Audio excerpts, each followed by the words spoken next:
Months ago, a video starts going viral of a man named Michael who states that he was booked into the MDC Brooklyn facility and he was placed in the same unit as Luigi Mangione. Michael is like a young guy, I want to say in his 20s, and he very interestingly says in this now viral video that the COs, the correctional officers, they want to put you with your type of people. So they immediately ask him when he's getting booked, like, what gang are you in? They just like assume he's in a gang, which is very bold of them to assume. But nevertheless, Michael is telling them, put me with the Italians. And they're like, we don't have Italians, but we have a guy named Luigi. So they're like, you're going to go with Luigi. And he thought it was like a whole joke. He thought he's going with like some random guy named Luigi who just happens to be Italian. He was recently booked into Brooklyn MDC. So he knows about the Luigi Mangione case. And so as he's getting booked, he realized he's going to be put in the same cell as Luigi Mangione. Now, this is his story from his perspective. There's no way to like fact check or verify that any of this actually happened in the facility, but this is what he says happened. He says that as he's going into the cell to put his stuff away, Luigi's just standing there. Like he turns around, Luigi Mangione is just standing there. And he's just all very nice, like, hey, how are you? Michael said that Luigi is very nice. He introduces himself. Michael shakes his hand and says, yo, it's an honor to meet you. And at this point, Michael's got another friend, another inmate that he's kind of known, and he's standing right next to him, and he's telling Michael, don't say no goofy shit like that ever again. Don't be saying that in jail. Like, you can't get away with stuff like that. But here's where it's fascinating. Michael says he was asking Luigi of like, oh my God, like, are you being treated like a hero in here? Because that's what people were saying outside. They're like, oh, when Luigi goes to prison, at least he will be treated like a hero. That's what a lot of his supporters were saying, or they hope that the inmates are treating him well. They hope that he's maybe higher on the jail hierarchy. And Luigi states that Michael is actually one of the very few people that even, well, Luigi allegedly states that Michael is one of the few people that even knew him coming into this unit. So Michael is like, what are you talking about? Everyone knows you. Like, your face is a model for Shein. He didn't say that, but you get the vibe. He's like, what do you mean?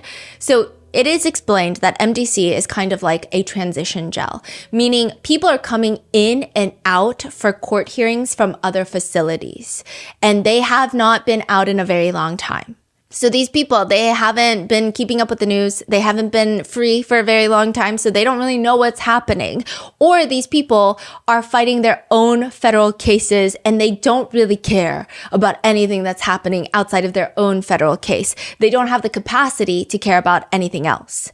And so lots of people that support Luigi Mangione have been just flooding Michael in the comments, asking him, how is he doing? Is he working in jail? Like, what does he spend his time doing?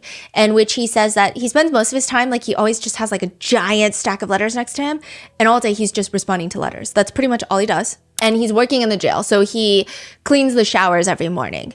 Michael was at MDC Brooklyn for a few days with Luigi before making bail. And he said that he ate lunch pretty much every day with Luigi, apparently, and one of his other friends, and, quote, another white kid they called Charles Manson.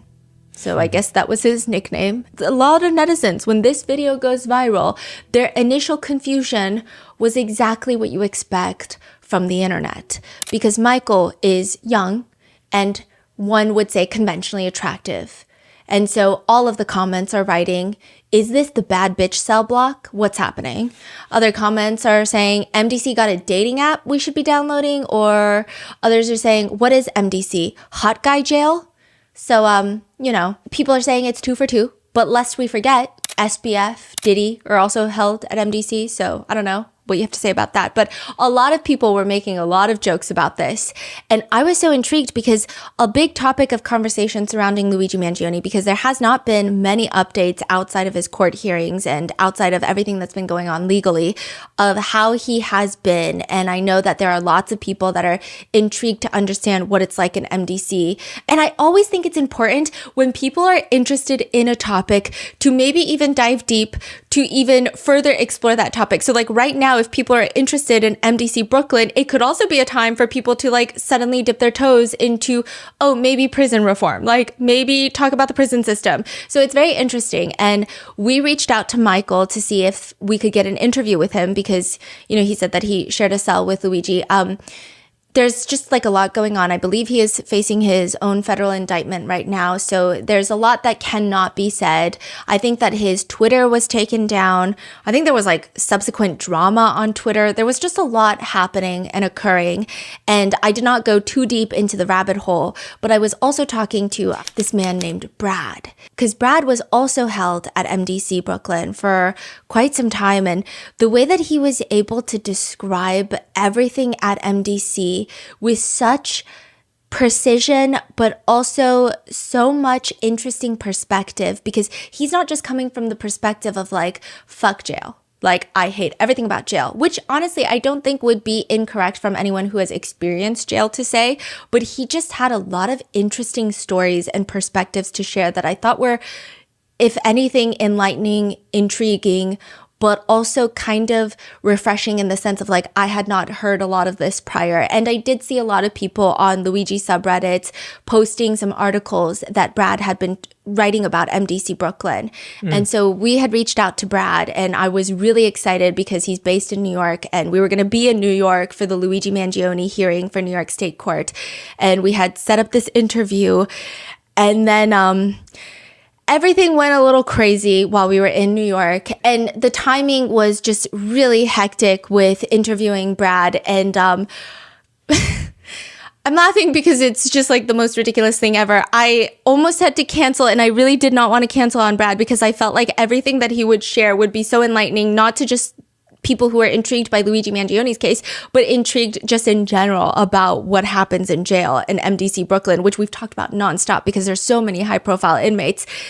And like 5 hours before, I was like, I asked my husband if he could just do the interview himself. This man has never done an interview. This man has only ever heard me yap to him. He is not a yapper himself. And he went, he interviewed Brad, and he was like, I was nervous, everybody was nervous, but Brad just shared so many fascinating stories. So that is going to be today's episode, an interview with a former inmate at MDC Brooklyn that my husband did. But just a few things. Brad was at MDC Brooklyn way prior to Luigi. And so it's not like the timeline does not line up. It's not like, oh, I saw Luigi. It's not like that. And there's just lots of different sections of MDC Brooklyn. And so everybody kind of has a different experience coming out of MDC Brooklyn. I think it's also personality based and who you're with when you're in MDC Brooklyn, which section you're in at MDC Brooklyn, what crimes have been committed. So there's just a lot of different variables. But I thought that this was one of the most fascinating MDC Brooklyn interviews that I had seen. And I was like scouring the internet to see what was out there. This interview is going to tell you how they have girlfriends that they like shout through the vents, and like how they find lovers in jail, if you will, and what it means when a correctional officer will roll in a TV away from the cameras and start playing an X-rated video. Like it's just stuff that I haven't even seen on Reddit is going to be covered in this interview. And I'm also going to leave all of Brad's links in the description. So with that being said, let's get started.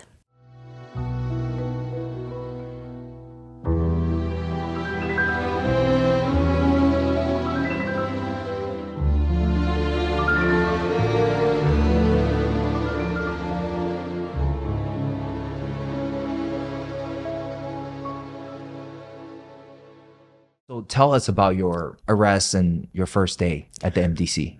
So my first day at MDC Brooklyn was the day after Labor Day. Federal agents came to my apartment. I'd been using drugs. My friends and I had been pooling our money, getting drugs over FedEx. We'd broken the drug laws. It was a conspiracy. And a friend of mine wore a wire into my apartment. Then a couple hours later, federal agents came knocking at my door. They burst through. It was very dramatic. And at that point, I'd been abusing drugs, and active addiction had been up for like almost 3 days at that point. And I was running a fever because I had a pretty bad infection. So I was very disoriented. And they come through, they sort of take me down in my kitchen, And the main guy, who was sort of in charge of me, and he's laughing, and he had a great blast, and he loved arresting people, I think.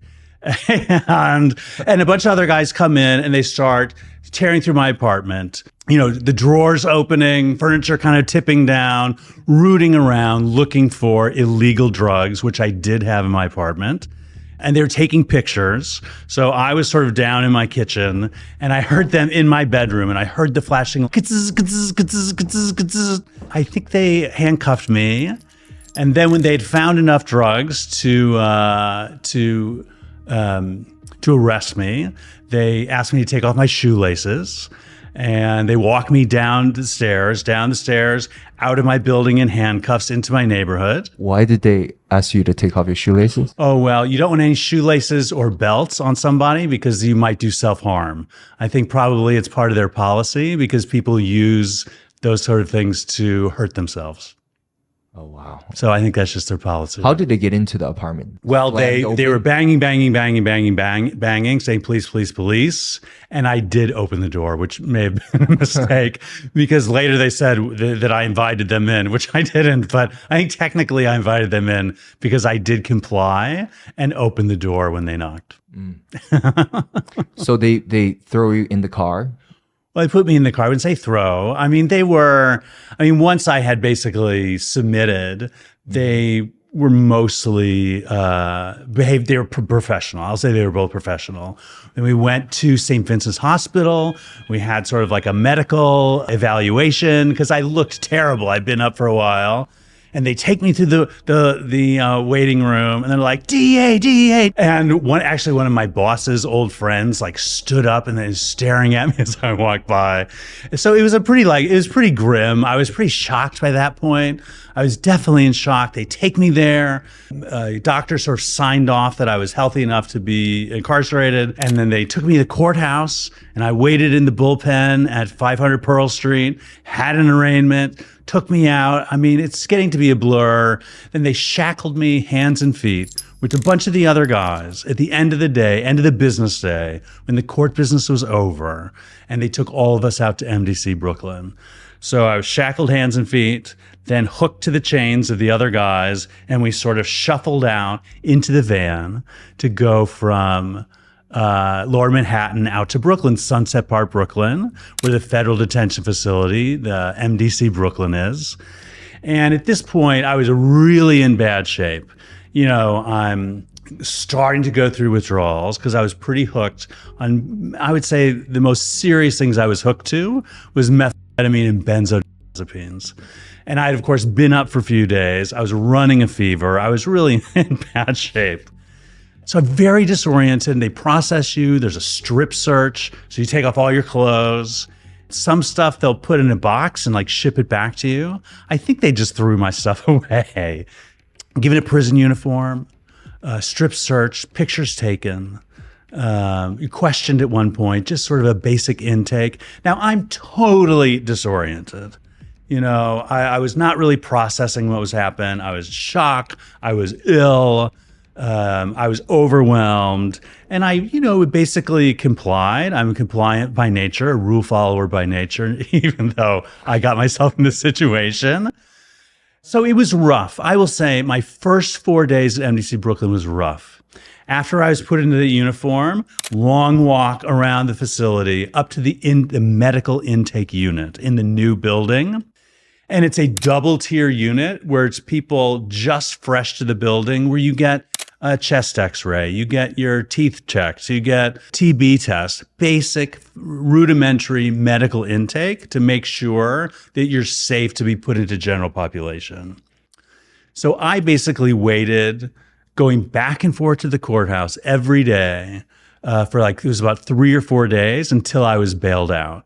And in those 3 or 4 days, every morning, woke up at the beginning of the morning, taken down to the intake area, changed clothes, shackled up, put on the van, taken the courthouse, wait all day, hoping and praying my bail would come through, and then turned around and back. And then that happened 3 or 4 times as I get sicker and sicker and sicker. And I'm asking, please, can I see a doctor? And wasn't possible in the routine, in the intake, but I survived. I eventually did get bailed out. So I read that you were in just a giant room with 120 inmates. Is that the same setting for this time? So after I was bailed out, 9 months later, I went back into the jail. I surrendered again, just in the course of the legal process. First time around, all 4 of those days, I was in the medical intake unit. Oh. And that was still a 120-man unit, but that was in the new building that had 2 tiers of cells. And I stayed back in that unit for another 11 days the second time I went in. But the chunk of my time was in the dorm unit, which is a single open space. I think it was about, 100 by 60 or 100 by 30, I forget. And 120 bunks, double bunks, one row after the other. In a single room, no windows, little slits for outside light, but basically warehoused people. That's your second time, 9 months later. Yeah. You walk into this room. Yeah. That's where you're seeing it's different from the first time. Yeah, I walk in and I just see this single room and it's just massive people. And of course, it's very loud, hard floors, hard walls, men from all over the world. And it's just this massive sound, everyone talking and yelling and all that, big feeling and busyness. And I couldn't believe that was it. I thought maybe there'd be a cell or maybe there'd be something, but no, it was just that one room, a few toilet stalls, 4 or 5 shower stalls with sort of stone walls top to the bottom.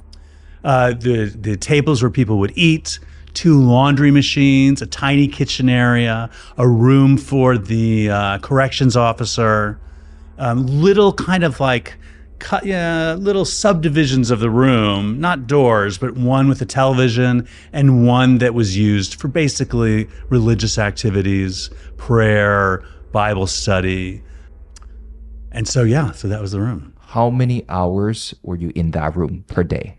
I was in that single room basically 24/7 for a year. And the lights doesn't shut off? No, well, not all. They'll shut off a few of the lights over the bunks, but they don't turn off the lights to the full room for safety. So these are fluorescent lights. Yeah. And you're sleeping in that light. What was the first night there? First night was very intense. Again, I'm, coming down off drugs. And by that time, the second time I went in, between the 2 times, I'd gotten a terrible concussion. And so I'm coming down off the concussion, the drugs, my brain really not working well. They assigned me a bunk, top bunk, center of the room, right under these fluorescent lights. And that little tiny strip was my only bit of like turf in the world. I had a little locker off to the side, but that bunk under the fluorescents in the middle of that room, sound coming up everywhere, not a lot of English spoken in that massive sound, and just melting down. And it was quite an adjustment. It was a very intense experience. Now, I will say, and I have to emphasize this, jail saved my life. I was killing myself with drugs. I was put on this very difficult journey entirely because of my own choices. And so I'd be dead had I not had that moment, but that moment was hard. It was a big adjustment. That first night, I did hear in the corner a group of men singing in Spanish Bible songs, like Christian, like sort of summer camp Bible songs.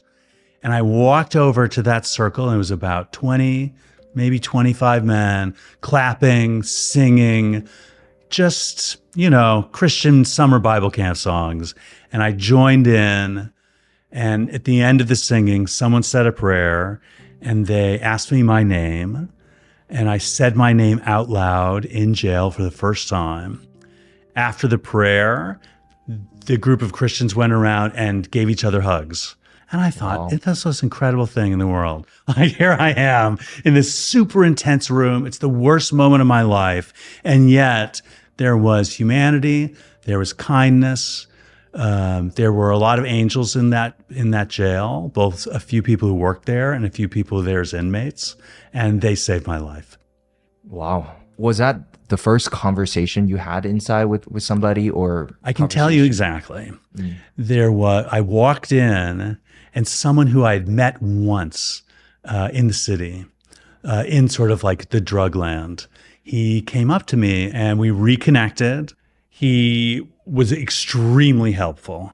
He sort of was able to point a few things out, help me sort of adjust. Do you recall what he said in that moment? He said, "I think I know you," and it took me a while to process who he was. And I was very lucky that he was there. You say he kind of helped you, showed you around. Yeah. What did he point out for someone new like you? Look, I had one speeding ticket in high school, and I didn't know anyone who'd ever been to jail. And so and for a lot of people, jail's just sort of a normal part of life and something that their cousins are there. There's their guys have family members there. There were people that just had a little bit more information before they walked in there. I did not. So he explained how laundry got done. He sort of talked to me about the schedule for the day. He explained the important rules. He explained count time, because they have to look, the jail's main two things. They can't lose you and they can't kill you.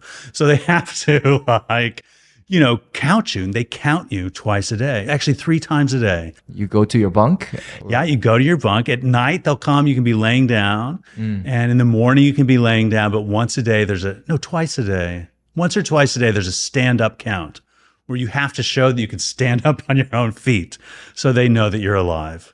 And they, throughout the whole federal system, they do these counts. They send the count in, I guess to Washington, D.C., make sure the numbers are right. And that's just part of the daily rituals. Now, did he mention any groups? Like, okay, you want to stay away from that group, or you don't want to say these things? Any sort of conversations like that? I will say on my unit, I was very lucky. I was on a unit where, generally speaking, the inmates were a little older. And everyone was mixed.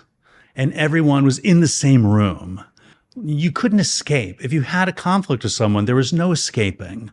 So although, generally speaking, people ate with other members of their, ethnic or religious groups, it wasn't I was lucky. There wasn't a kind of rigid system of groups to avoid or not avoid. For whatever reason, I lucked out on that unit where there was, since we were all in the same place, kind of social pressure for peace. Is it better than the traditional cell blocks? I don't know. It was pretty stressful to be in that single room. Because remember, in that single room, it's men who were there for all kinds of reasons. Some who had done some serious stuff. Some people who were there just like on a probation violation. All kinds of people from all over the world, all continents. Remember, it's New York City. So a lot of people come to New York City for all kinds of reasons and to do all kinds of business, and a lot of it contraband. So it was a vast number of people, and one guy could have just been sentenced to life, and one guy might be getting out the next day. Somebody's wife just left him. Somebody's mother just turned them in. The emotions are big, round the clock. Well, I would say, in waking hours. So that was a very stressful sensory environment. It took me months afterwards just to adjust because of the sensory overload. But in terms of what we discussed, the social pressure towards peace, I think was very lucky for me. So that room, 24/7, you never stepped out of that room. Well, you could sign up, and about 10 people a week could go to what they called the library, which was like, you could leave the unit and go to this, small space with a certain selection of leisure reading, scholarly reading, and some law books. And they're across the hall, for a few hours a day, they opened this little concrete room. There was basically an empty space, low ceiling, a very beat up basketball rim, a tiny little vent that went into the shaft of the building. So you could go in that other room, and I did, sometimes just to sort of walk in circles or do push-ups. That room, because some of the men had been in that room for many years, because people are at MDC, some are just passing through, and some stay there for years waiting for their trial to happen, waiting to testify in other cases. Right in that little shaft, you could yell out through that little vent and talk to other prisoners on other floors. And the thing that made me laugh the most was that men would have girlfriends. Oh my gosh. Or wives, as they'd often call them. And they'd have these appointments where they'd lie on the floor on their stomachs and yell out through the shaft and listen for their girlfriend or wife to talk back to them. And they would have like appointments where they'd arrange shifts, like who could lay on the ground, yell through that shaft. Now, it was definitely against the rules. If a correction officer would come in and spot them laying on the ground talking to their wives, they'd jump up to their feet and act like nothing had happened. And once a year, the prison would come through and take Polaroids. And so the couples on different floors would mail their Polaroid to their girlfriend or spouse in the other floor. And sometimes someone might have been talking to this woman, frankly, talking dirty, which was most of the conversation, and then they had never seen them, and then they'd get the Polaroid. And to put it nicely, it wasn't always what they imagined. And So what happens when they see the photo and they're disappointed? Well, there's a moment of choice. Do you never talk to them again, or you go down because you liked her voice or you liked her company? Or at this point, you might feel a real connection because you talk to her every day, and you go and you say, "You're the most beautiful woman I've ever seen." Or if the other men would see the picture, I have to say, look, it was very stressful, and there's a lot of pain and anguish, and it's incredibly difficult.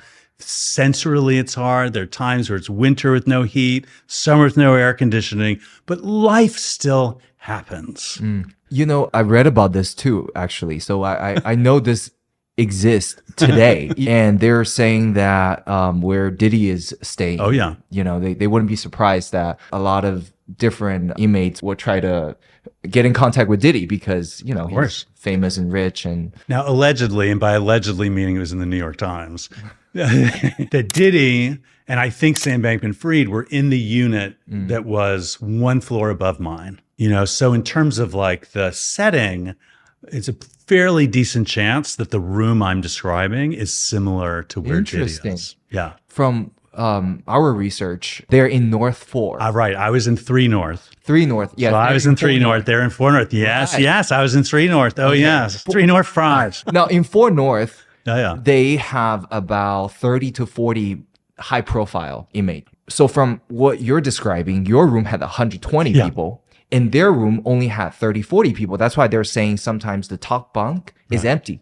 That makes sense. My guess is, if I have to guess, and I'm guessing, that the floor plan is the same, and they just have much lower population in 4 North right now. Yeah. I don't know if you ever watched Squid Game. They had this giant dorm with all these bunk beds, 3 bunks, 4 bunks side by side. How close are the bunks for you Very guys? Close. Very close. Can I reach you if I just easily. Really? Like I'm sleeping, my head's right there to a very delightful Armenian friend who's behind me, and you're very close. Oh, easily your arm goes over, you touch the next person. Oh, yes. Because you're very tight. It's very tight.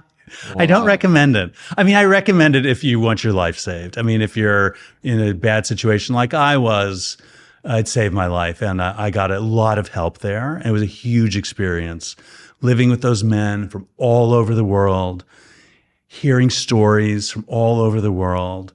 And in that room, you're there and you're each other's whole lives. So lots of jokes, lots of stories. Toilets. Oh, yeah. Toilets. They're in the room. Oh, yeah. So they're basically stalls, and there is a stall door you can close, and there are some urinals, and they're right near where the laundry machines are and where the tables are for eating. So barely any privacy, right? Well, there's a stall door. And there's a curtain for showers. Everything's right there. Yeah, everything's right there. Yeah. And people fight over the stalls, or I didn't see any fighting over the stalls. I mean, one day a man died on the toilet. There was a guy that was there, and he had been signed up for the library, and he was sort of a newcomer.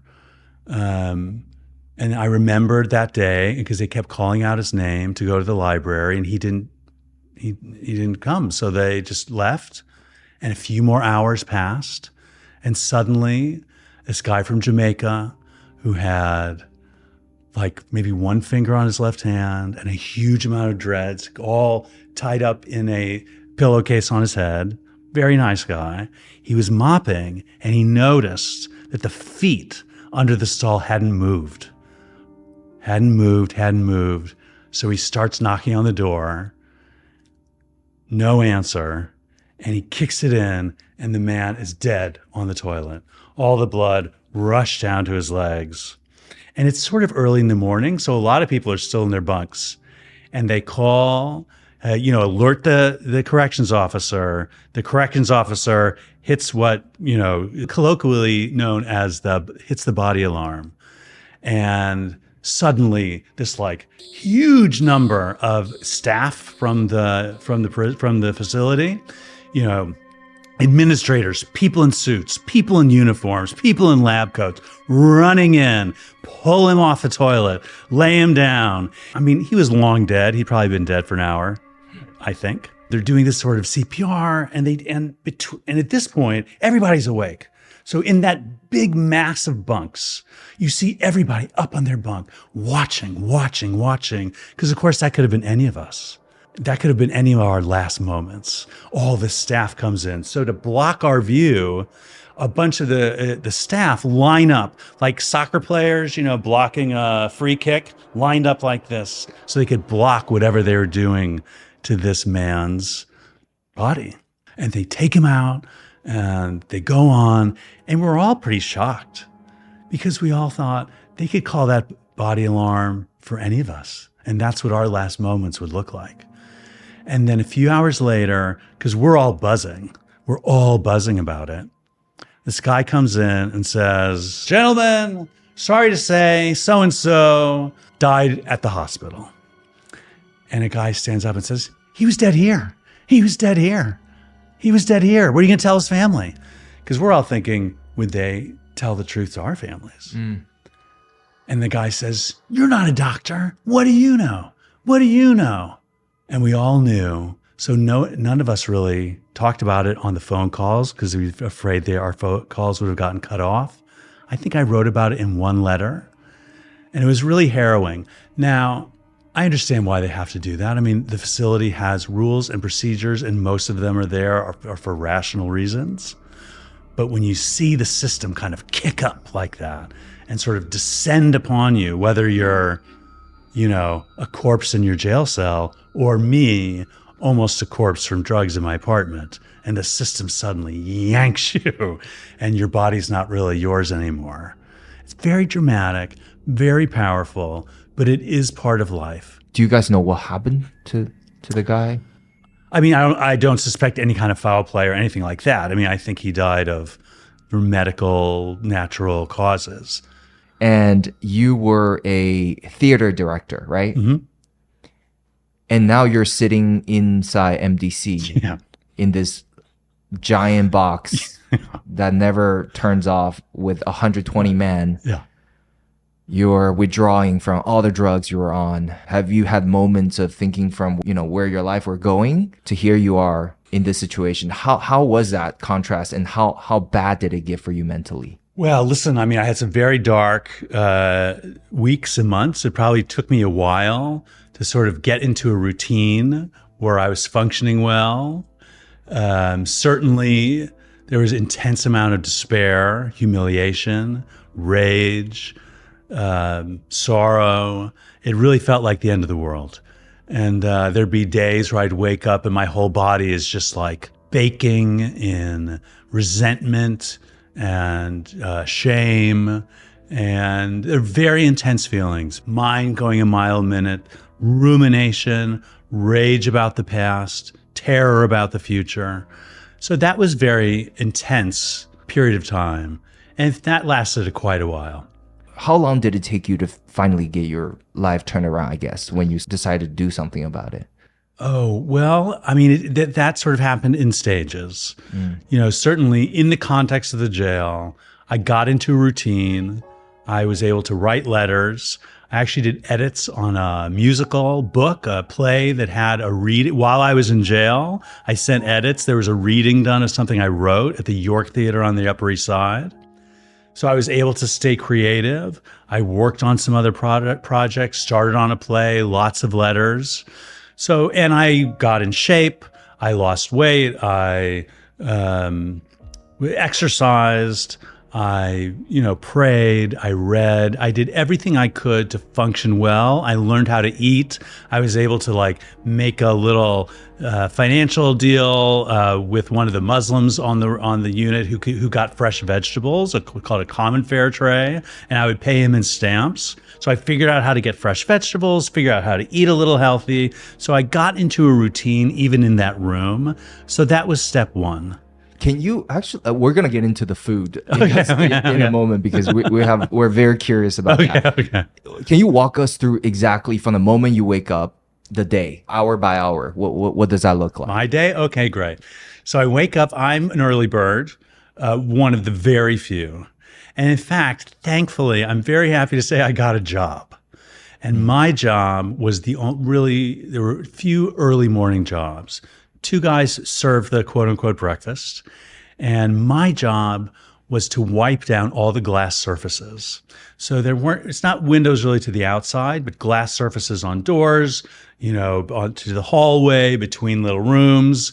And my job was to wipe those down every morning, which took about 45 minutes to an hour. So I would eat something, make some coffee. I would go about, and most everyone else was sleeping. And the way I wiped them down, I had a little cleaning bottle and I had socks that I cut in half and had a little sock on my hand. And I went glass surface by glass surface. And that was my job. I think I was paid 25 cents an hour. But having a job meant I got a slightly better piece of chicken on Chicken Day, which was a very big deal back then. Is it because you purchased the chicken or they? No. It's just one day a week they serve chicken, and that's the one piece of healthy, fresh protein. And so you want to have an in with the guy serving the chicken so that you get the best possible piece of chicken. And since I had a job, and since actually I was pretty popular, believe it or not, and I had a good piece of chicken.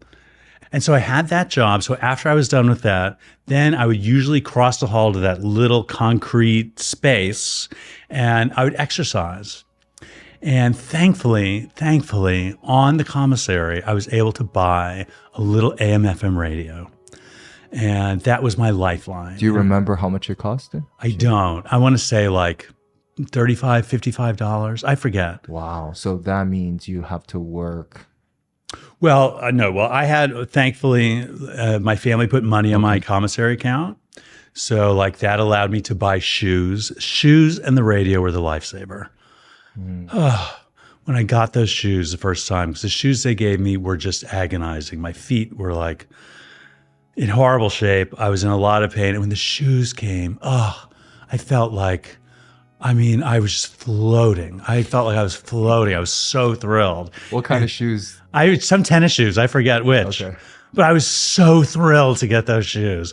I felt like $1 million because most of the days you're wearing this, tan onesie all day, during quote unquote business hours. You could get into, sweatpants and stuff. But during the work hours, you wear the tan onesie and the shoes. I felt like $1 million. But then you get the radio. Now the radio was everything to me. And it's New York City, so a lot of great radio. So I could listen to commercial radio, listen to public radio, listen to music, all kinds of different music. And just hearing, honestly, at the beginning, just hearing the English language, through the radio, because there wasn't a ton of it on my unit. I mean, there's quite a bit, but hearing, serious commentary, news, business, information, that radio was everything to me. And so I'd go across and I'd listen to the radio, and it was 2008. So it was during the Obama campaign, and I'm like super into it, and presidential year. So I'd walk in circles in that little room, listen to the radio, basically until lunch. And at the beginning, when I was there, I got basically all of my food through the main line. But over time, I looked, I noticed, I observed people who were eating better and how they did it and how they assembled items on the commissary, fresh vegetables from the common fare tray. And I figured out how to make better food for myself. And I had a shift. There was one microwavable Tupperware container that floated from person to person so they could heat up their alternative concocted meals. And I had like a shift where the Tupperware container came to me. I would throw in the vegetables, the mackerel fish, whatever else I could, heat it in the microwave, eat it, wash it, and pass that little beaten up. It was so beaten up, this plastic little object that had fed who knows how many people over how many years, circulating. It looked like, you looked like something you'd pick out of the rubble of Chernobyl. I mean, it really looked rough.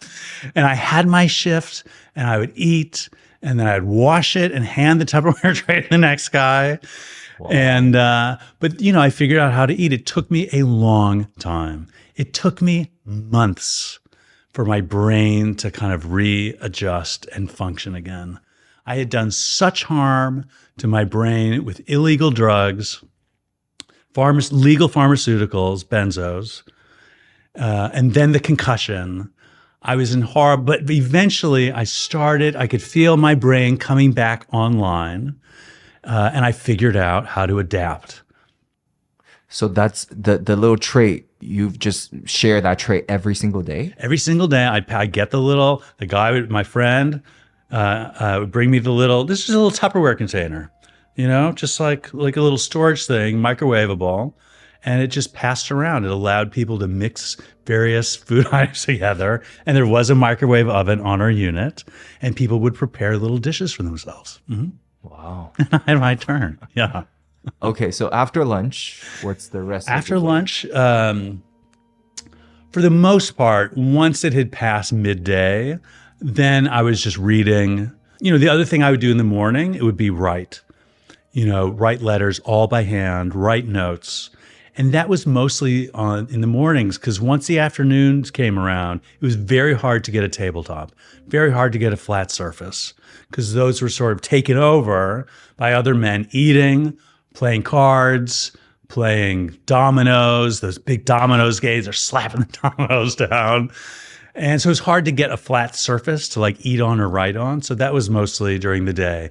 So in the afternoons, often would read the newspaper. God bless my father. He sent me his New York Times subscription. So I've been reading the New York Times, and sometimes I'd see some of my Harvard friends in the New York Times. Wow. One guy became a senator. Another guy's a federal judge. And some of my theater friends, I'd see their shows, And was it emotionally hard to see those? I laugh looking back because it was just such a wild experience.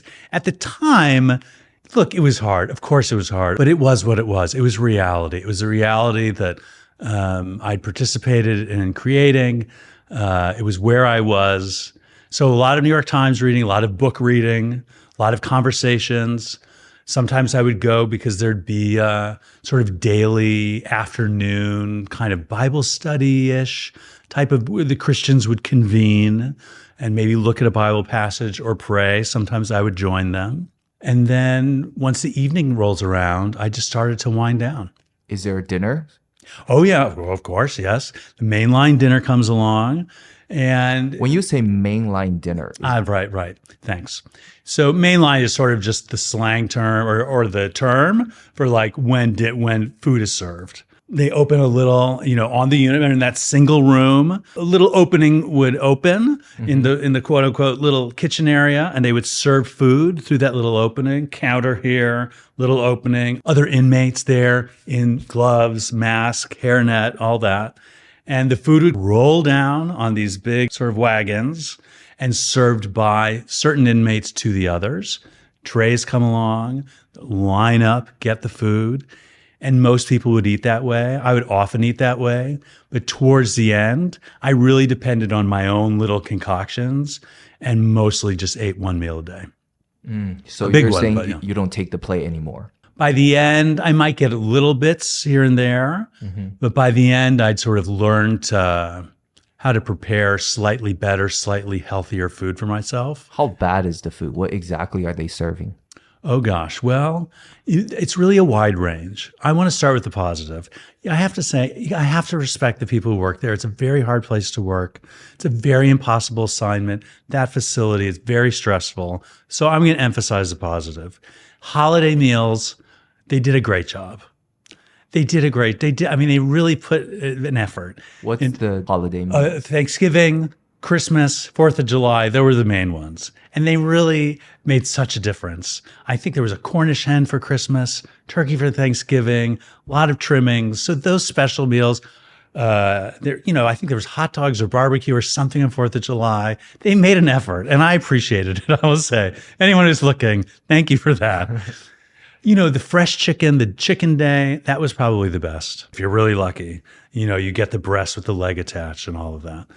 But they're not all like that. Sometimes you get a thigh, sometimes they're little pieces. I mean, people get very emotional of how the quality of their chicken piece. And, if you're the guy serving and you have a grudge of somebody, you might give them a very lousy piece of chicken. And that's war right there. That's war right there. Would that start a fight? I mean, it could. But I don't know if I saw anything over that. But that would be definitely a source of resentment. Because remember, there's some guys who've been on that unit for years, and some guys on that unit have known each other, 2 cousins, all of that. And then you have other guys who are just passing through 2 or 3 days, or passing through, and they might have some rivalry from the street with someone else on that unit. Not too often, but so there's a mix of people. And if you're just off the street, you've been there for 3 days, and you feel like someone has shown you disrespect of some kind, that can create tension and occasionally physical altercation. Are those bad? Do you see blood? I saw a few. As I said, for the most part, there was pressure not to have those fights. And when those fights, teed off, for the most part, people would come and take them apart. Because I think there was an understanding that when 2 men have committed to that fight, you cannot back down without losing face. And so it was the sort of duty of everyone around you, knowing you can't back down, to either stop it before it happened or to pull you off each other. But there were a few. And, fights just pop off. Fights pop off. They pop off in jail. They pop up on the subway. They pop off on the sidewalk. Fights happen. They pop off on sports fields. And sometimes they pop off and they could be pretty brutal. I mean, there's one fight I saw. Both guys I liked, nice guys, and they had been friends and friendly for weeks and months, but something snapped. They got into it, and the bigger guy beat the other guy out of his clothes. I mean, the guy was just destroyed. I think by the end, he had maybe his underwear left, and they had to drag him out. So things pop off, Is there a solitary confinement for? Oh, yeah. It's called Special Housing Unit. And protective custody, there are different versions. So some people might end up for a long while in a solitary cell for disciplinary issues, for violence, for rule violations. They use it for discipline. And some people might end up there if they're a high-profile prisoner that needs extra protection. I'm assuming you've never been. Have you heard from other guys who got in there or came out of there? Oh, sure. Describing... Oh, sure. I mean, listen, I had a few days, not many. I had a few days where it was basically on lockdown. This is in the medical intake unit, on lockdown by myself in a cell, except for meal times. And that is brutal. It is brutal. And what it does to the human brain. We're not designed to be in that kind of isolation. It's not healthy. I understand for safety reasons it has to be done sometimes, but it's tough.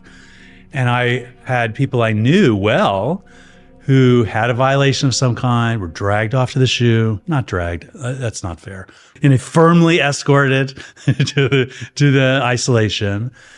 And they'd come back, weeks later, months later, ashen, thinner, because there's nothing to do all day, 23-hour lockdown.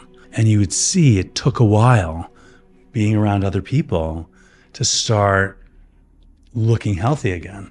Wow. And that was just part of being in a facility like that. You say months. Look, some people would probably spend their entire time in a room like that.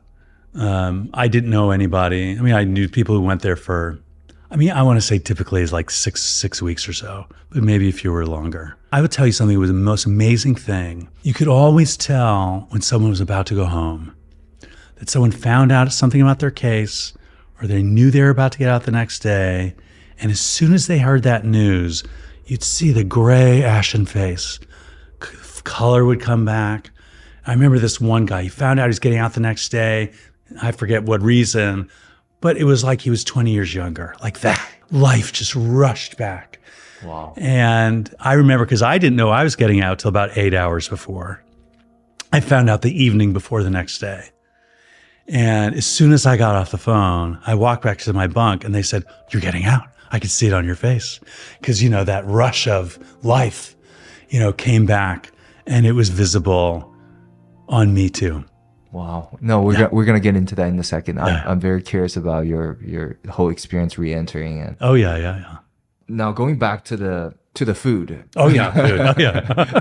You said that the type of food that was being served, and then you start making your own food. Yeah. And how did you get the fresh vegetable again? Well, I can tell you exactly. So they provide basically vegetarian trays and other special meals for people that have, but basically for vegetarians. Now, again, this is a while ago. I assume it's that way still, but this was me in 2008. They had something called, quote unquote, a common fare tray, which basically had fresh vegetables. And that was pretty common for Muslims who had certain restrictions on the kind of meat they could eat. And so, I think some other religious groups, I think there was a Hindu guy who had a common fare tray. And had I known, I would have requested that when I got there. But so I just made a deal with somebody who had gotten a common fare tray, and I paid him in stamps. And so I would get his lunch tray. And that lunch tray gave me basically 2 meals worth of fresh vegetables. And I would mix that in from the little mackerel fish, the little macks as they call them, and any other kind of like seasonings, anything I could get off of the commissary. And I'd get my Tupperware and heat it up and eat it. That is incredible. We read that SBF. Oh yeah. In a report, he said that he's vegan, and I'm assuming this is what he's on. Are you saying that the common fare trait provides healthier and better food than normal? Well, it's sort of limited, as I recall. I just remember it being sort of uncooked vegetables. Such as? Oh, gosh. Carrots, I guess, celery. I don't remember, because I just chopped up whatever was there and threw it into the tray. The chopper was, I can explain exactly what the chopper was you'd ask somebody who'd gotten Pringles, and you'd say, "When you're done with the Pringles, can I have your Pringles tube?" And they'd say yes, and you'd say, "Thank you, thank you." And you'd take the bottom of the Pringles tube and you'd bend it back and forth until you had a little surface. And so that half bottom of Pringles tube is how I chop my vegetables. Wow. Now, you don't want to be caught with that, because that would be contraband. But I think a lot of the corrections officers, if they saw you chopping vegetables, would leave you alone. Wow. Well, look, you got to live. You adapt to survive. You adapt. Yeah. No, it's very fascinating. What kind of other, I guess, weapons you've seen? Thankfully, I didn't see. I do know that before I got on that unit, a few weeks or months earlier, my friend who came up and saw me and said, "Oh, I know you from the street," he told me that a few weeks or months earlier, there was actually a conflict between 2 ethnic groups. And there was sort of like a planned, for lack of a better word, rumble, for the West Side Story fans out there. And he said he knew there was trouble because all the men from those 2 groups were all wearing their shoes to bed. And that they had all taken their locks, because you could have a lock, order a lock off the commissary to lock up your little locker. And they'd all taken the locks off, put them in socks, and put their shoes on and waited for their opportunity.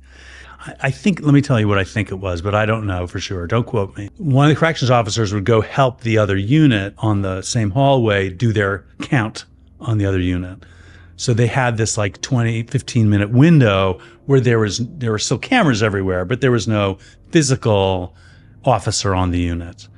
And when they saw their moment, they, again, this is secondhand, I didn't see this myself, jumped out of their bunks and basically had kind of a, little battle until officials came down and broke it up. And most everyone in the unit was taken to the special housing unit, put in isolation or in little 2-man cells for a while.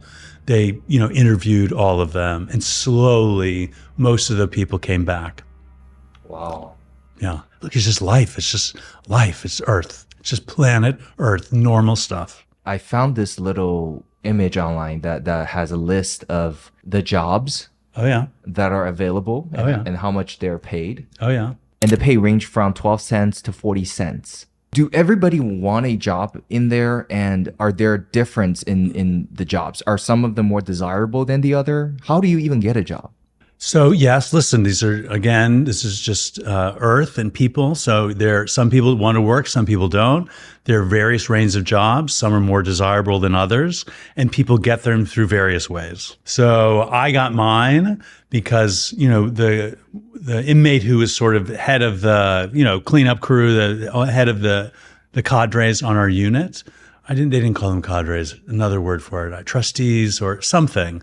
Inmate workers, crew on our unit. He saw me and just approached me. He saw that I was up in the morning. He saw I was a morning person and said, "Do you want a job? This is the job in the morning." And I said, yes, I was dying for a job. I was dying just to have a task, even though it was like putting little socks, puppet-like hands and wiping down glass surfaces. I was so thrilled to have a job. I was there during the pretrial period.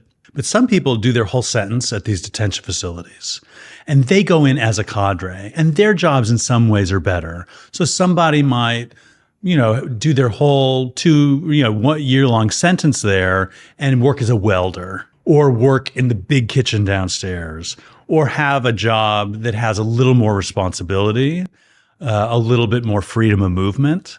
And those people generally are there serving their sentence. The people who are on the pretrial group, the way I was, or people who are kind of in transit, it's mostly jobs like on the units. So they're not as quote unquote desirable as people who are there as cadres. Basically, it really depends on the person. Some people want to have something to do versus others just don't want to work. And nobody's forcing you to do it. It's your choice. You can try to get a job or don't get a job. Yeah, I think people want to have a little assignment. I think it's healthy. I think that most people like it. The commissary. Mm-hmm. What else do they have there? You brought a radio. You bought a pair of shoes. Yeah, it's actually kind of wide range. You could probably see it online, actually. I think you could buy bags of rice. There's some seasonings you could buy, batteries for the radio, stamps, pads of paper, just shaving cream. I think for the women's unit, they had some, rudimentary beauty products, rudimentary stuff. It's all rudimentary. Toiletry kinds of things, soap. But there were some sweets. I mean, the big prize was like a 6-pack of soda. That was thrilled. Anything sugar. Sugar was big. So you could buy, I remember I got a Kit Kat bar the first time I tasted Kit Kat. I was so thrilled to taste sugar. Eventually, I stopped getting that, but you buy coffee, instant coffee. So that was big for me. Would the Kit Kat bar be the same price, or is it jacked up? Or I don't really remember. Probably everything is jacked up. Probably everything is. I mean, wow. The other big thing. Oh, this is big. Sweatpants and a sweatshirt. Huge. Oh my gosh, so big. Once you get the sweatpants, man, you're like a king. Because, you're just in that onesie uniform. And over time, you can buy things to make your life marginally more comfortable. But the margin in there feels like it's huge. You mentioned in another interview that the currency there is mackerel fillet. Oh, yeah. So when I was there, the main currency were stamps and these little blue packages of mackerels. We call them Macs. So each little mackerel fillets, like you can get at, grocery store.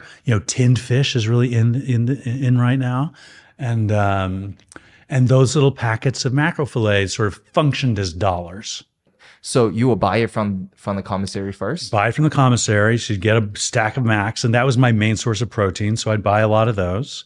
I would also use them to pay, because the guy who ran the laundry, if you gave him a Mac, he would make sure your laundry got all back to you. He'd fold it, put it on your bed. Wow. You'd give a Mac to the guy who was the barber, because, one inmate basically was in charge of the clippers and once a week would trim your beard, trim your hair. You pay him in a Mac.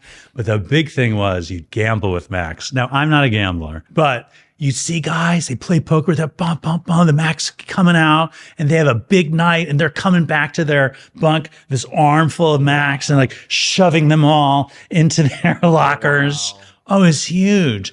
And one night, this is a gambling story, but one night I got really sick, running really bad fever. And my bunkie, who was lovely, who had 5 kids, lovely, lovely man. And he saw that I was in bad shape and he, checked my temperature by putting his hands around my ankles. And he's like, you're in bad shape. And he went out and played poker. He's really good at poker. And he went out and played poker and he got me saltines and Sprite. Wow. And it was the nicest thing anyone ever done to me. It was the sweetest thing. He went out, gambled, brought his Macs out and gambled for saltines and Sprite to make me feel better. And it brought tears to my eyes at the moment. Is this the same guy you ran into later at a grocery store or? No. Well, actually, you know what? I actually did run into him once. He was working on a construction crew around the corner from this school I was working at. And so I did see him. I said, is that him? Holy cow. And we did interact. And I think I have his phone number somewhere. Lovely guy, lovely wife, beautiful children. Wow. We heard somewhere that the ramen noodle, instant ramen. Oh, yes, of course, that's big. Oh, thanks for bringing that up. Oh, yeah, love the ramen. Everyone now, I'm not a ramen noodle person, but those are big and you can get those on the commissary. But those are not the currency in your... Not as I remember. Okay. Obviously, everything's currency. Currency is just what you trade. So, one guy, he started a business and he would draw you greeting cards for your kids or your wife for holidays. And he had markers. I don't know how he got the markers, but he had markers and paper and you pay him in stamps or Macs. And he would give you a personalized greeting card for you to mail to your kid for their birthday or your wife for, your anniversary or whatever. And that was his business. And so I think he accepted payment in Mac. I don't know if he accepted payment, but you accept payment in whatever. Batteries are valuable. Those are good. Obviously the sugar, sodas, that's valuable. But I would say the main unit of currency was the Mac. Obviously everyone has different levels of money, I guess, right? We're talking about Diddy and SBF. They probably have infinite amount of money to get everything on the commissary list times 10, right? They probably can have 50 Macs to give it to everyone. Do you think that comes with more privilege than they can live more comfortably? As I recall, there was a maximum you could spend each month or every 2 weeks or however long it was. So they wouldn't have been able to max out the commissary. They would have maxed out whatever the monthly limit was, but that had so there was a ceiling. Now, I'm sure someone who was wealthy and famous, that there would be people saying, look, if I can get you extra stuff on my commissary order, if you want to put money into my account, they're always, look, everyone's doing business. This is still Earth, remember? Everyone's looking for a deal, looking for a way to get over, looking for a way to get in. All of that happened. I will tell you this, one of the most exciting things I've ever seen in my whole life. There was a sort of recreation guy who worked at the Bureau of Prisons, and one day, he brought in a Monopoly board. I saw the most exciting game of Monopoly I'd ever seen. And they set it up on this table and the 4 guys were standing around the Monopoly board And the Monopoly board, the game went so fast. And they're like playing this, and then fast. And they're making side deals and paying people around the side. And it was like the most exciting thing I'd ever seen. Because these guys were like very sophisticated in their own worlds, businessmen, hustlers, if you want to say that. And they're hustling each other and they're cheating, they're breaking the rules and they're screaming at each other. And it was thrilling. So, I mean, to say that everyone's still, life hasn't stopped. So they want to go talk to their wife. They want to find a way to make $10 gambling. Life doesn't stop. How bad were the summers and winters? Well, there were times on my unit where the air conditioning didn't work. I think that was, I want to say more than a week. And that was brutal. I mean, that was brutal. Very hot because there's no air circulation. There's no fresh air. They put some big fans in the door to the hallway, but that didn't really provide any relief. There's nothing you can do. 120 people in a room. Well, 120 bunks. I would say the actual population number was more like 100, 105. Mm-hmm. Maybe got up to 110 a few times. And summer in Brooklyn can get... Very hot. And then a few times in winter. There was no heat. Very, very cold. And a lot of these men were from the equatorial countries, whether the Caribbean or the equator, South America, or, West Africa, other places. And for some of those guys who'd never really been in winter, that was like brutal. And you look out, they wouldn't even get out of their beds. They're so cold. And you see men basically, shivering under their sheets in their bunk all day. The cold didn't bother me as much, but no, I mean, it's cold. It's cold, it's cold. Sometimes, it's cold. Can you buy more clothes to wear or? Well, listen, I mean, for people who've been there longer, if you had your sweatsuit and then you put your uniform over it, and then depending on which correction officer was in charge, you could put something over your head. I mean, basically hats, do-rags, a lot of that stuff was not allowed in certain parts of the room, depending on the day. So I started losing my hair in there, so my hair would get cold. I mean, there are times I wake up and my hair's on my pillows. I'm stressed out and miserably wake up. My hair's falling out in jail. I mean, if you had hair, you had more layers of clothes, you had a better chance. But for guys who were passing through or who didn't have sweatpants, shirts, it was cold. I mean, it was cold. You were there 2008. That's 17 years ago. Do you know anything about the condition today? Is it as bad? Is it worse? Is it better? I can only tell you what I've heard secondhand. And that's from someone I'm still in touch with who had an office there. And what I've heard is that the unit that I was on, those dorm units are basically just used for women now. And that the men are all in the new building where they're in those sort of double tier cell units that I described for medical intake. From my research, that's where Luigi Mangione is in. Oh, yeah. And SBF and Diddy, they're in... 4 North, yes. 4 North, yes. That's level 4. And level 3 are for women's. That's how they communicate to each other, up and down. So my unit isn't men anymore. I mean, the only things I've heard are maybe slightly more demoralized staff. Look, it's very hard just physically. Look, it's New York. You don't have lots of real estate. So if you need to keep all these people near a courthouse, just being New York, things are going to be smaller, things are going to be tighter, things are going to be more crowded together. A lot of people have cases here. The Southern District of New York, Eastern District of New York, those are big districts. They process a lot of people. So it's an intense setting just by reality, just by the nature of square footage and zip codes. It's a hard place to be. I can tell you one thing I did see.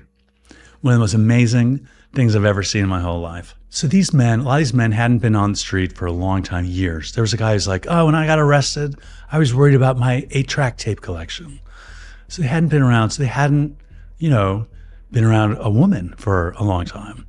And they had rules about you couldn't send in the pictures the girlfriends could send in or certain magazines had to be conservative in terms of how the women were dressed. The closest thing the men would get excited about it was the 2008 Olympics. And during the the beach volleyball competition. The men were lined up, like, oh my gosh, thrilled, just looking up. But one night, I don't know, this had to have been so against the rules. I can't tell you how against the rules this must have been. But out of the blue, one of the corrections officers rolled in, and imagine like your high school teacher rolling in a TV and a VCR to show like a movie that night. He rolls it in and rolls it into like one of the few spots where there's no like camera coverage, a few blind spots in the cameras. He rolls it in there and he puts on a movie. And I mean, at the time, I thought that's the nicest thing this guy ever done, because these guys are so desperate and so pent up. These are young men. These are young people. A lot of them are really young men. And I'm telling you, people went nuts. Now, I did not go over there, but a lot of guys, they left off their bunks and they ran over watching the movie. Now, I'm sure someone's going to deny this happened, but I'm sure this happened. And they would take turns going in and out of the bathroom stalls or in and out of the showers to, finish themselves off. And then they'd go back and watch a little longer. And actually, I have to say, they were very polite about letting each other go in and out of the showers and the toilet stalls. There was this odd sense of like good manners, about how to handle this. Now, I don't think this ever happened before. If it did, I don't know. But it was like this huge burst of energy, from these men that were so longing for any contact or image or excitement or anything. And then I think maybe 25 minutes passed. I don't remember exactly. I was a little I was afraid to even look or go over there, to be honest, because it was just like this. Frenzy's overstating it, but let's say high energy event. And then at some point, the guy went back, the corrections officer went back, turned it off, wheeled the TV back. The guys sort of, made their way back to their bunks. And I never saw anything like that before or since. That is incredible. How did that happen? I have no idea. But like the guard that now look, this is years ago. The person's probably retired, enjoying a nice beach vacation, and if not, I wouldn't want to say anything to get anyone in trouble. But he was like young, and I think in a weird way, it was like generous. In a weird way, it was like kind, because one of the serious consequences about breaking the law and ending up in a facility like that is you can be in the prime of life and go 10 years without being close to a woman. And that's, one of the hardest things for some young guys to adapt to or to process, because all that energy, they're human beings, they're males, they're earth creatures, all those energies still exist within them. So in some ways, I thought that was an act of great kindness. That guy brought it out. Did you have any experiences or at any moment you were genuinely feared for your life? No, I had one moment where someone was angry about something I said. And he was pissed. But it dissipated and nothing came of it. I can tell you exactly. It was May 2008, and one of the TVs was on. There's no sound, but the TV was on, and I said out loud, I thought Barack Obama was going to win. And this guy, who was African-American from Pittsburgh, was sure I'd only said that out loud because I was trying to humiliate him and his friends. Because, of course, that would never happen. They would never let an African-American man win the presidency. So he thought the only reason I would say that out loud would be to humiliate the black men on my unit, which was not my case. I was, at that time, I was rooting for Barack Obama, and I really thought he was going to win early. I thought he just had the winds were going his direction. And the guy was like pissed. He thought I was trying to humiliate him, and being humiliated and disrespect is a huge deal, not just in jail, everywhere on earth, but in jail too. I remember exactly. So election night came, and I guess it was like 8:00. They called Ohio for Obama. And I'm like, he won, because I knew if he won Ohio, he was going to win the whole thing. But most of the men were like, no, they can still take it away from him. California is still out there. And I'm thinking, he's going to get California. But they're like, no, there's still time. The little radios, people were 3, 4 to an earbud listening on the radios. It was a huge event. Unfortunately, they turned off the TVs at like 11. So we weren't able to watch the acceptance speech. But when they called it for him, that guy who had I think 7 bodies on his case. So he had a pretty serious case. And we hadn't spoken since that day, although we'd pass each other. He comes up to me, tears streaming down his face, takes me by the hand and says, you told me. And there was whatever energy was between us was gone.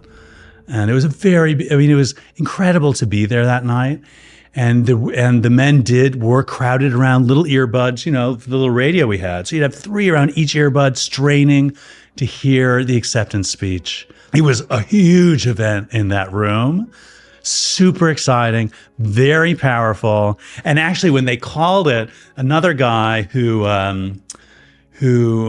was hilarious, who I loved, it was absolutely hilarious. They, because of my skin color, assumed I was rooting for McCain. And so a guy comes up and he's got an ice bucket, they would pour over the winning or losing coach. Luckily, I ran away in time, but the idea was to douse me in the ice. Because of course I had lost because of my skin color. My team had lost.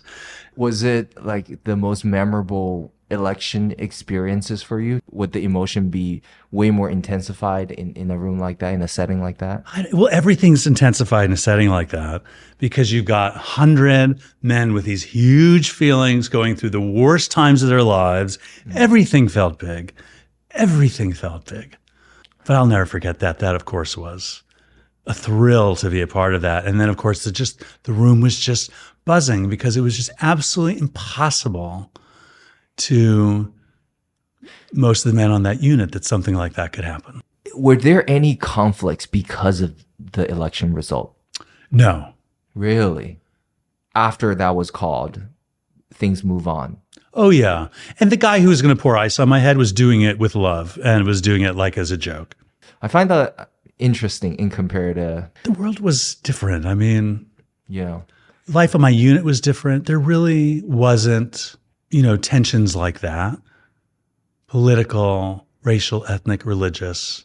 We all pretty much on my unit, thank God, got along. The only time there was a moment of ethnic tension was there were a group of guys that all spoke Russian, and 2 were Russian and 1 was from the country of Georgia. So he spoke Russian, but he was ethnically Georgian in the Caucasus region. And everyone called him Russia. That was his nickname because he spoke Russian. Lovely guy. And there was this day when Russia invaded Georgia. And suddenly he didn't want to hang out with the other Russian guys. He's like, F you guys. And he made an announcement. My nickname is no longer Russia. Don't call me that name anymore. And he was very serious about it because he saw that invasion and kicked into his nationality. And so his relationship to that event changed his social relationship. And I didn't see him talk to the Russian guys again. Wow. So you're saying there's not that many cliques or groups that has conflicts and tensions all the time? I didn't feel that way. I didn't feel that way. There certainly were, there's East Africans, West Africans, African Americans. Those were Muslims were kind of an own group. Obviously, the Spanish speakers kind of hung out. There was the great debate I saw twice between the East Africans and the West Africans, was where was the Garden of Eden? Was it in Ethiopia or Nigeria? And of course, they were both sure that they were right. It was great. It was a thrill. You were only told 8 hours before you were getting released. What was that like? Someone just pull you aside, deliver the news, And then what happened after that, the last 8 hours and after you were released? So there was some expectation that I might get out after 1 year. Well, actually, there was some expectation after 6 months, but they said no to that. After a year, they said yes. And so I found out from a phone call, either to my lawyer, to my family, the night before. And they said, you're getting out. And so that was it. The next morning, they said, you're going to court. So they woke me up early. I went through that whole elaborate process of being taken out of the unit, through the hallways, moved through. What was going through your mind when you heard that news? Would you say that's like the happiest day of your life, or were you on cloud nine? It just was like, it's like a, just burst of energy. It was super intense. I don't know. I can't really describe it. It's not like winning anything. It's not like my case was over. It's not like my problems were over, but I certainly was like, it was just this kind of electrified, and I said my goodbyes. I felt close to a lot of those guys. One guy came out, tears coming down his face, Wow. And they were so happy for you that they're crying. Well, they were sad, they were sad to say goodbye, we were each other's whole life. No iPhones, no leaving the room to go anywhere else. We were each other's whole life. And we'd gone through some of the biggest moments of our lives together. So the relationships were, not like, I don't know, a very unique kind of bond, but certainly close. I would love to see some of those guys again. We're not allowed to be in touch, during your period of basically probation, supervised release. You can't contact anyone else with a felony record for a few years. And who knows where they are. So, and I went out and went through the basement tunnels, got to the intake processing room, changed clothes, shackled hands and feet, hooked up to the other guys, put on that bus, taken up, I think up an elevator, maybe even out the gates in Sunset Park, driven back to the courthouse in the shackled hand and feet again. You're like shuffling along in the bullpen at the courthouse. The same courthouse? Oh, yes. The Diddy. 500 Pearl. Yeah. Yes, Lower Manhattan. And suddenly take me up to the courtroom. I'm still handcuffed and still in my prison uniform.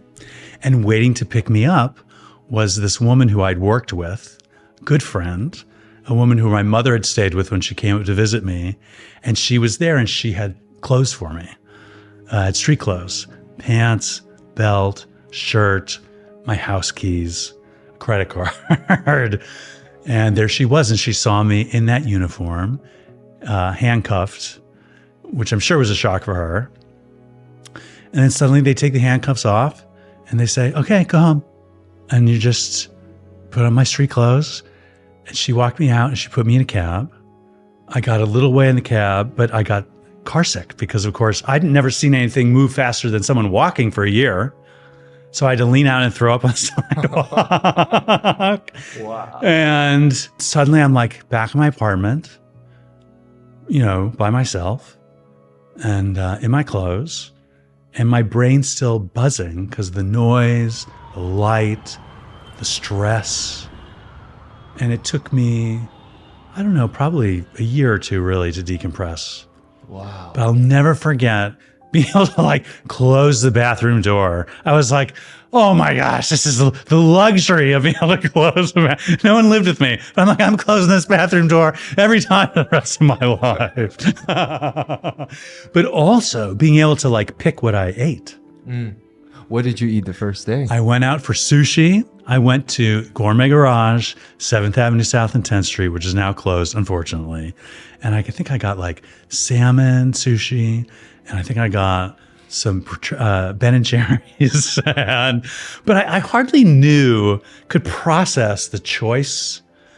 Walking through the sidewalk, everything was, sort of foreign. Not foreign, everything was just, I just couldn't. It took a while to process normal life as normal again. How was the first night going from only sleeping in? The bed felt amazing. bed felt. It was thrilling to be in a bed, my own bed, my stuff, my TV, my books, my clothes, my own underwear, socks. Oh, thrilling. So you had no trouble falling asleep? No trouble falling asleep. I got my first iPhone. I sent my first text within a few days. It was like 2009, which I'd never done before. And it's like I slowly came back online.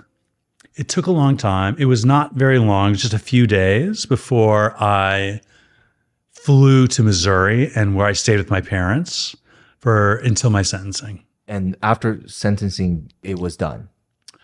Well, I had 3 more years what they call supervised release, like probation. Mm-hmm. So in that first year, I had a few more times where I'd do in-person check-ins, drug tests, where they visit your house, normal, rational kind of systems in place to make sure that someone doesn't readjust to life as a law-abiding citizen. I think throughout this whole interview, I think everybody can tell how much passion you have for helping all these people. That's kind of what you do today now, right? Can you tell us about what you do? How did you even get this job, and what does it mean for you? Well, as you'd said earlier, I'd worked in the theater for my career before I got in trouble. And I went back and did some directing again, directed an off-Broadway musical, directed a drama school, but the money wasn't enough. And thankfully, kind of out of the blue, over LinkedIn, I connected with Michael Santos, who is really a big leader in helping people that are going through the system. He spent over 20 years, over 9,000 days, I think over 26 years in prison. And he gave himself a world-class education. He helped a lot of people. And he met a business partner, Justin Paperny, and the two of them started basically a consulting firm to help people go through that legal process, to start pivoting towards the future, make choices that made sense, choices that were adaptive, prepare for sentencing. Because when I was going through this, I was totally disoriented. I felt like it was the end of my life. I couldn't get sober. I did a lot of stuff to hurt myself, or I should say a lot of bad choices. I did not adapt. I felt total despair and totally lost. And these two guys have put their voices out there to help people just like I was, guide them through this situation. Because a lot of people that go through the system, especially the federal system, which has a different set of crimes they prosecute than the state system, a lot of people, it's their first case.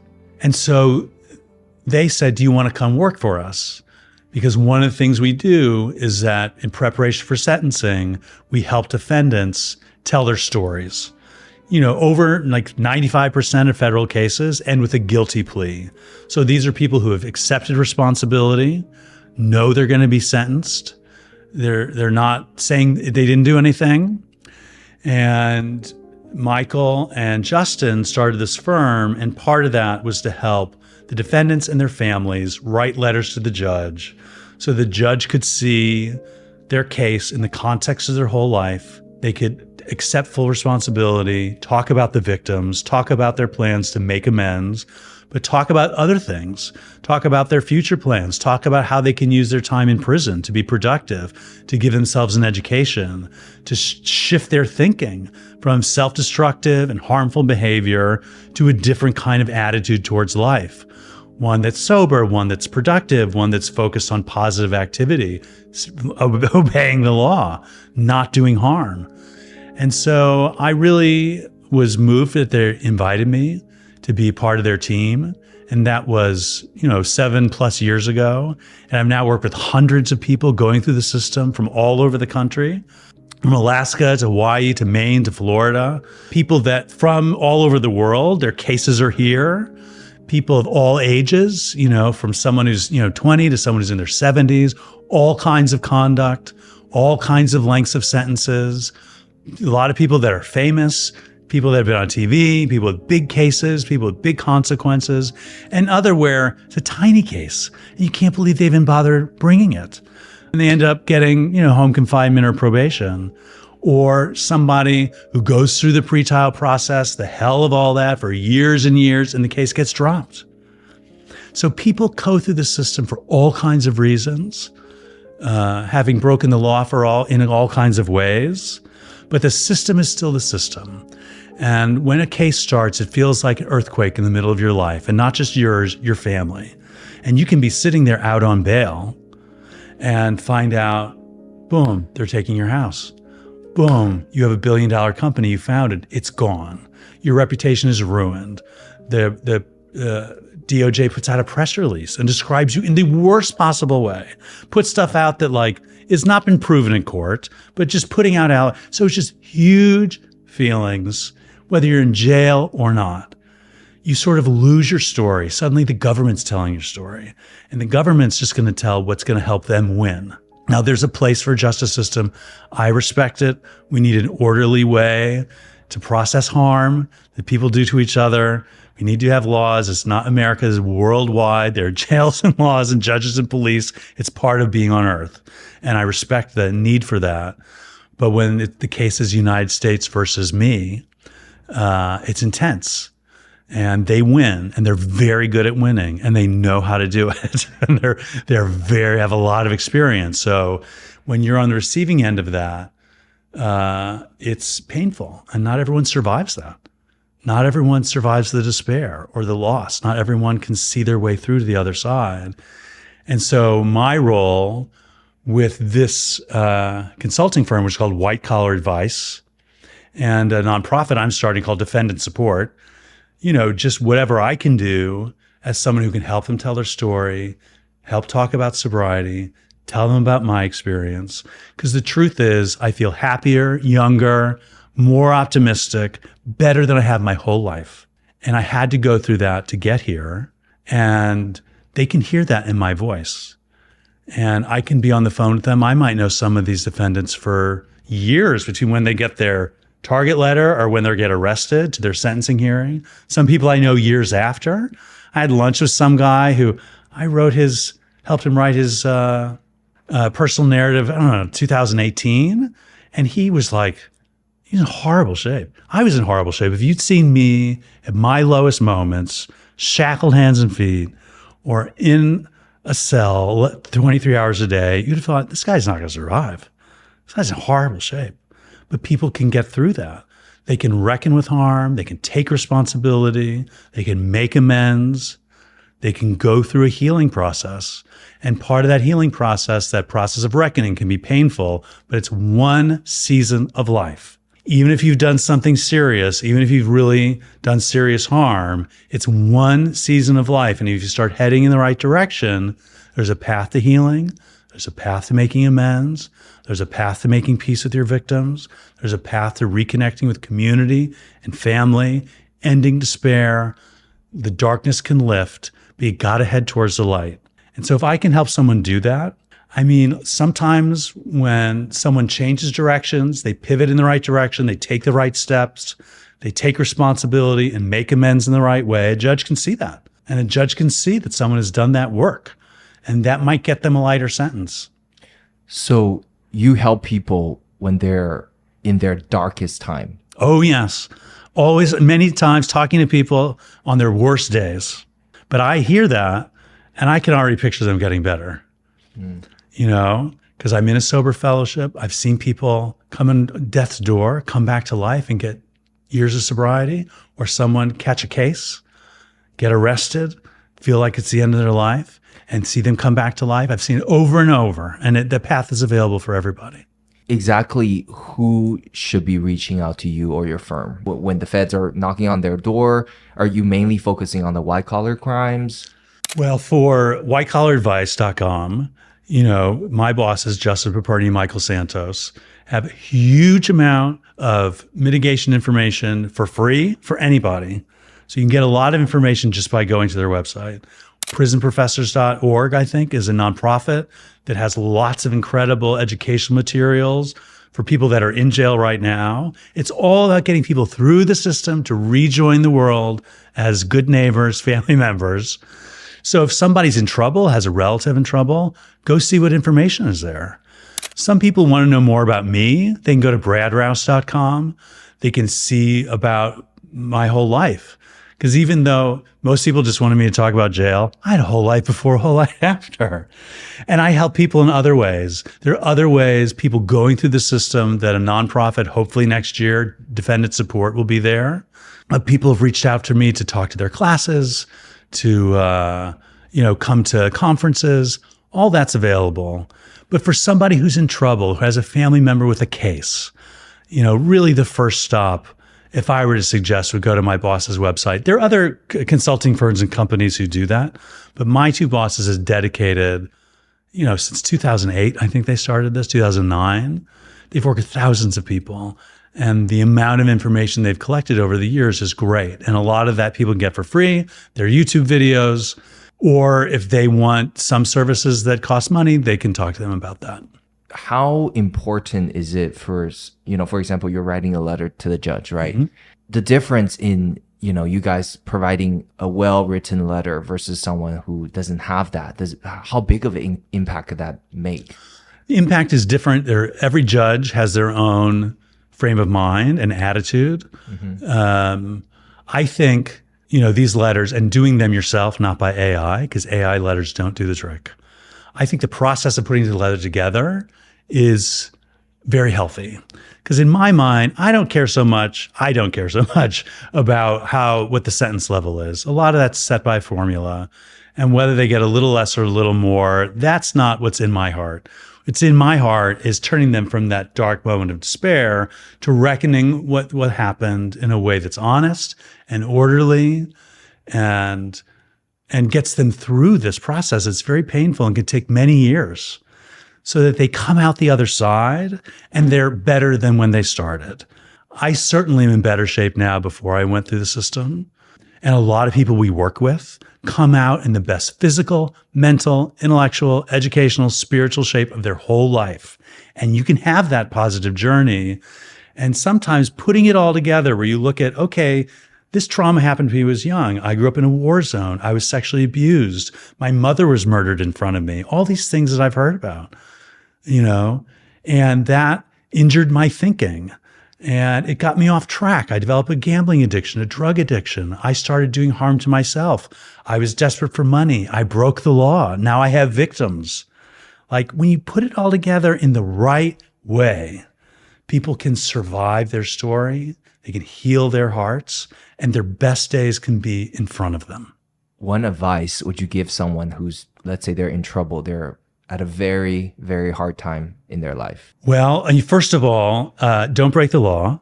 Following the law is a very good idea. I really suggest it. So following the law is good. Taking basic care of your health. Eat well. Don't pour drugs or alcohol in your body. Don't get too isolated. Make sure you stay connected. We're earth creatures. We need other people. We want good health. Our brain is just one organ in our bodies. So if we're in a dark place, we're despairing, we're having dark thoughts, doing harm to ourselves or others, you don't have to stay in that. That you're in your winter and the spring is around the corner, but you got to head towards the light. Don't stay isolated. Don't keep secrets. With a lot of people that are in trouble, in recovery, we say you're only as sick as your secrets. So isolation is bad. Pouring drugs and alcohol on your problems, on your feelings, on anger, all of that, bad idea. Don't double down on the harm. Look for people in your life that feel safe, who are at peace.